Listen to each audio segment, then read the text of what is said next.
Today we're going to be discussing the best mouthpiece for you. So if you get online and you jump on one of the forums like Trumpet Herald, or I'm not even sure if Trumpet Herald still exists, but say you're on Facebook in one of the user groups and you say, hey, I'm playing whatever brand B-flat trumpet, which mouthpiece should I use?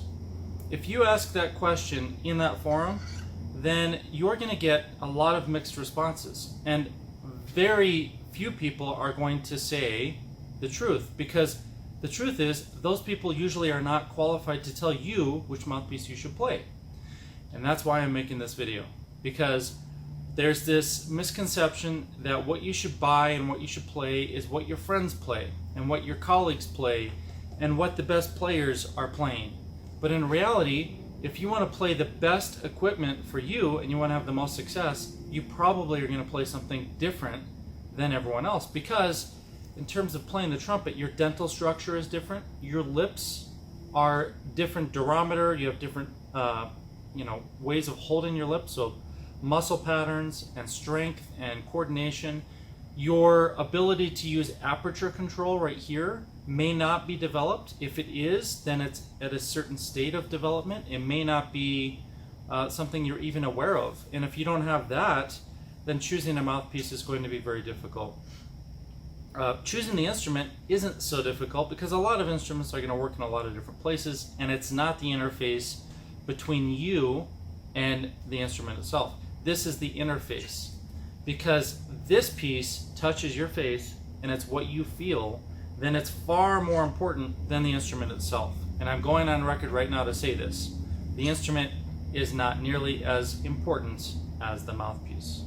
So if you ask that question, which mouthpiece should I play, and no one out there knows you, they don't know anything about you, then we're going to have a pretty tough time telling you what you should play. However, when you post something like that online, then you are going to get hundreds, if not more, responses, and people are going to say, you should play a Bach 3C.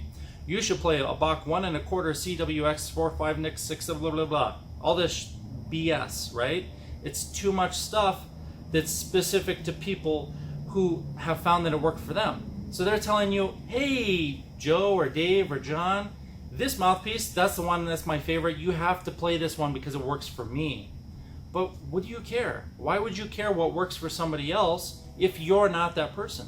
So please think outside the box and consider the fact that you are unique, you're different, and you do need different equipment. And if you don't get the equipment that fits you, there's a very good chance you're going to struggle and possibly fail. And I'm not saying that to sell more mouthpieces. I don't have time to make millions of mouthpieces. I'm saying it because it's true.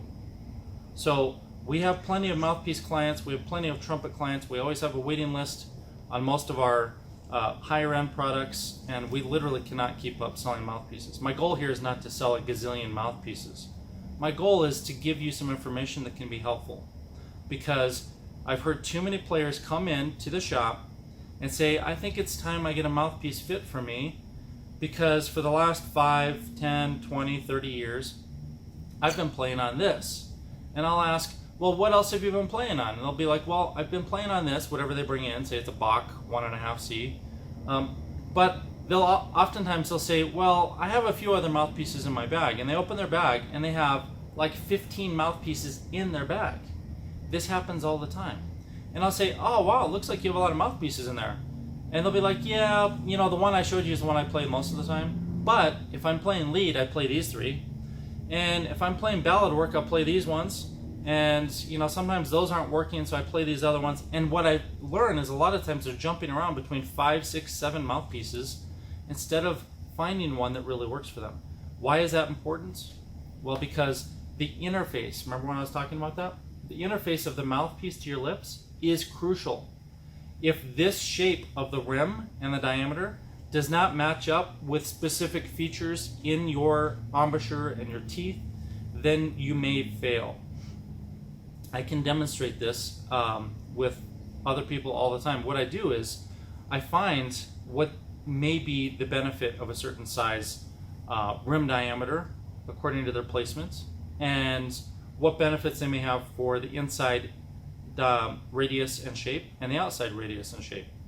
And what we have found again and again is that almost all players either have a high point on their teeth somewhere or they don't. And most people have a high point unless you've had braces. Even then you might have one. But when you have a high point, then it's beneficial to lock that rim on the high point, because that allows blood to flow into your lips even though you're applying some pressure.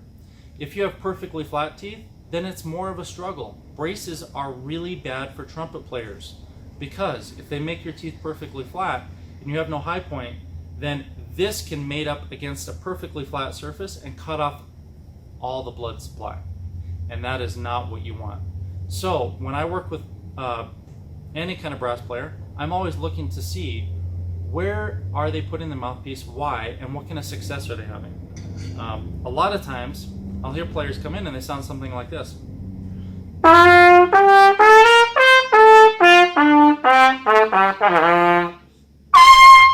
And they'll say, well, I have a pretty good high register and I'm pretty happy with it. And I think to myself, that's a good start, but it sounds like something isn't working. Can you guys identify what's happening?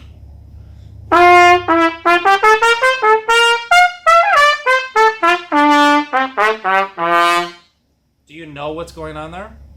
Well, I believe that probably 70 to 80% of trumpet players are playing on mouthpieces that are too shallow.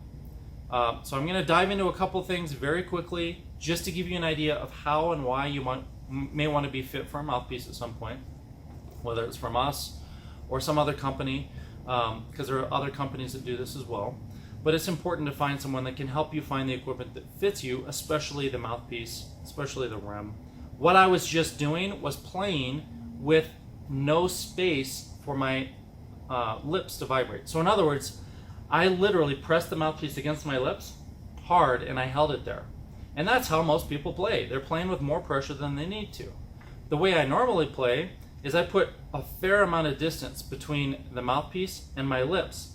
And there's space between really the teeth as well. So when I do that and I blow, if there's extra space between the teeth and the rim, so the two hard places, my lips can then vibrate more. And because they're vibrating more, I get a bigger amplitude, I get a more rich, warm, broad tone that exhibits all the overtones. It doesn't sound squished, which is what this was.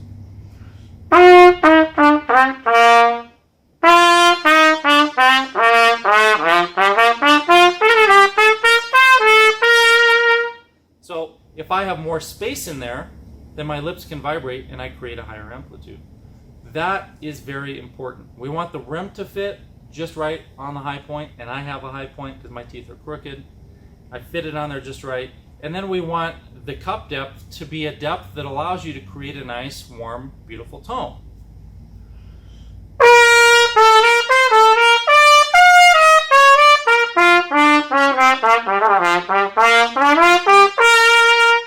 So we need those things. You want a big, warm tone. You want to have a good feeling on your lips, and you're creating really a clean, pure tone. You don't want to have the squished kind of condensed sounds. You also don't want to hear air leaks. If we hear those things, we're going to look first at the rim and then at the cup depth. Now after that, we want to really develop your flexibility and see where we can go with that. So if I'm playing different partials higher and lower,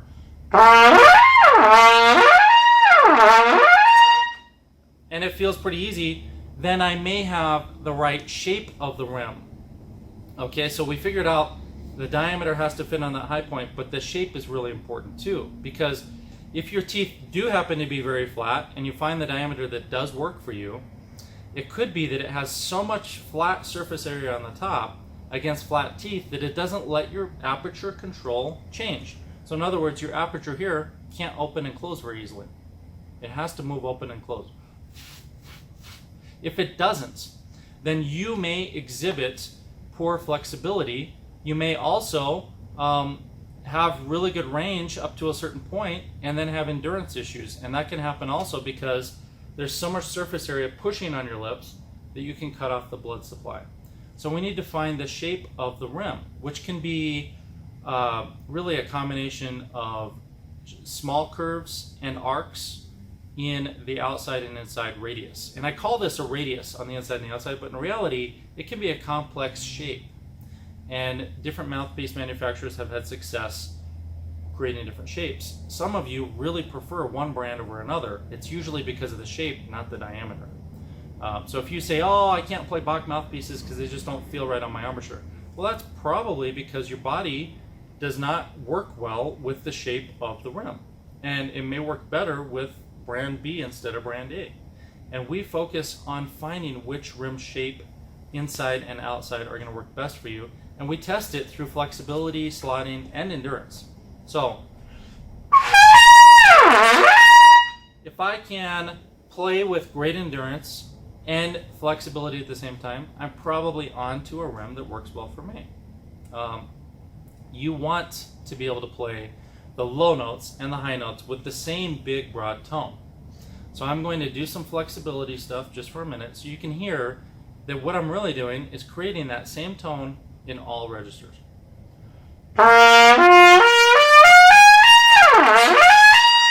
I'm not worried about playing in tune. I'm not worried about hitting the exact partial. What I'm really working on here is moving my lips closed and open, increasing air pressure and air speed, and then of course reducing it when I play low again, and really feeling, does this mouthpiece give me the flexibility that I want?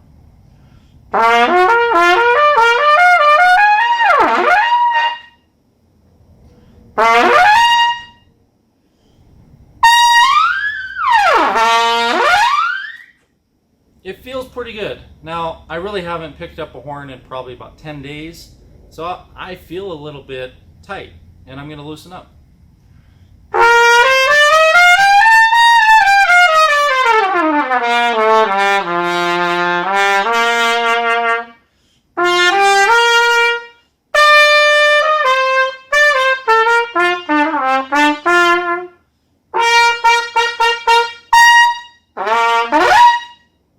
Feels pretty good.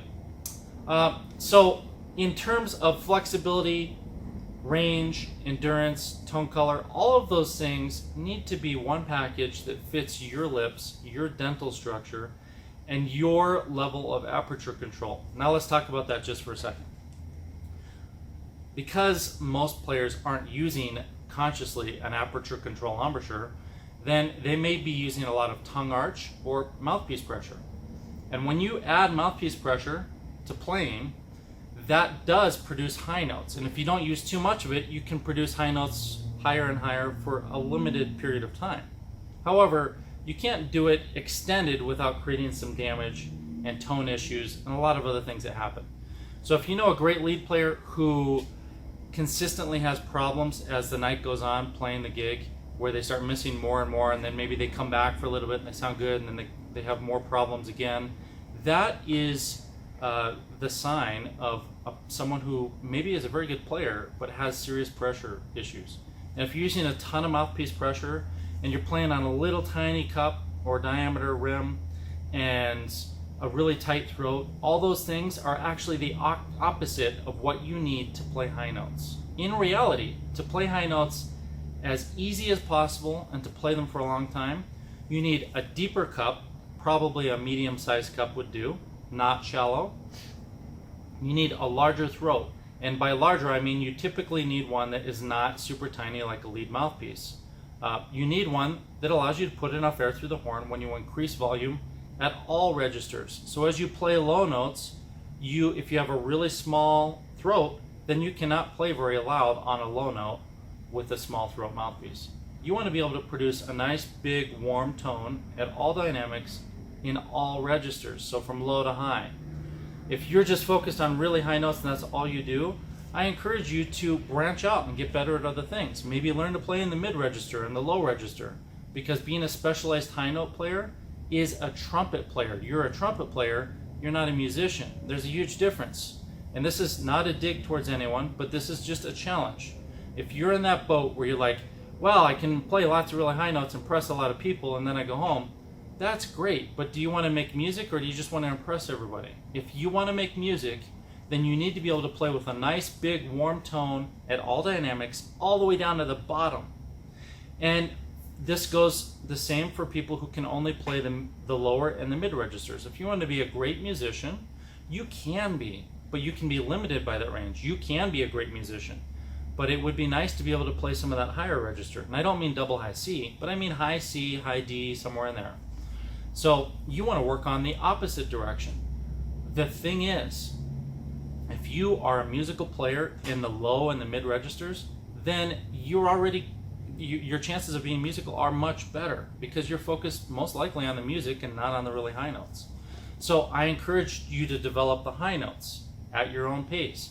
If you're really up there playing high stuff with a shallow mouthpiece, a small throat, and a really tight backbore, then I encourage you to open your mind and your ears up to playing music, because playing hits and really super high squealy stuff is cool, but it really isn't music very often, if ever. So if you want to learn to play high notes, learn aperture control. Learn what that means. Watch videos. Learn from other people. Take lessons. If your teacher has never heard of that, ask them what they know that might be similar. If they give you some great explanation and you're satisfied with that, take lessons with that person, because someone who understands aperture controlled embouchure is going to help you more than almost anybody else. You're going to learn it faster because it's based on physics. Now, as you're learning to play higher and higher, you also want to make sure that you are fit for a mouthpiece that has a big enough throat and enough depth to the cup so you can really play those notes. You want to be able to play a high C and really just resonate the entire room. Your goal is not to play triple high C. If your goal is triple high C, you can do it on probably that mouthpiece once you learn aperture control. But it's not really going to fit into music, so it's not important. So let's not get caught up on playing double high C's and triple high C's. Very few people need that. You can do it with time and practice, but it's not necessary. Just make the trumpet sound good in every note you play. All right, so that's really in a 15-20 minute video how and why you should consider being fit for a trumpet mouthpiece, and maybe not ask for advice online. It can be fun to ask for advice online, but you could become the next person that has 20 or 30 mouthpieces they never use. And I literally know thousands of trumpet players who own probably a dozen mouthpieces that they have not touched in years, and some of which they spent $200 or $300 on and only played for 15 minutes, and they sat on the shelf. If you want to have a collection of stuff you're never going to use, you can do that, but I wouldn't recommend it, because being fit for a mouthpiece can really change your playing for the better. And that's true for everyone, all the way down to a beginner in 4th or 5th grade who's just getting started. That's a great time to be fit for a mouthpiece. And if you're fit in a mouthpiece that's modular, it can grow with you as your embouchure develops and as you grow as a person, because physically you're going to change, and your ears are going to change, and your abilities will change. But that's true of all of us. If you get fit for a mouthpiece in college, you're still going to have a lot of changes throughout life. And we make it easy because we designed a mouthpiece that will continue to change with you. So I want to thank you for watching. And I'll just point out the machine right behind me is one of the 2 CNC lathes that we use to make our mouthpieces. And if you want to learn more about our mouthpieces or Harrelson trumpets or how we do things here, then you can visit us in Denver, schedule a call ahead or email and schedule a shop tour, and we'll show you around. We'll show you how we make the instruments. And if you can't get here to Denver, then you can always watch our YouTube video, which is Harrelson Trumpets, or catch us on Instagram or Facebook. And I want to thank you again. I'll see you next time.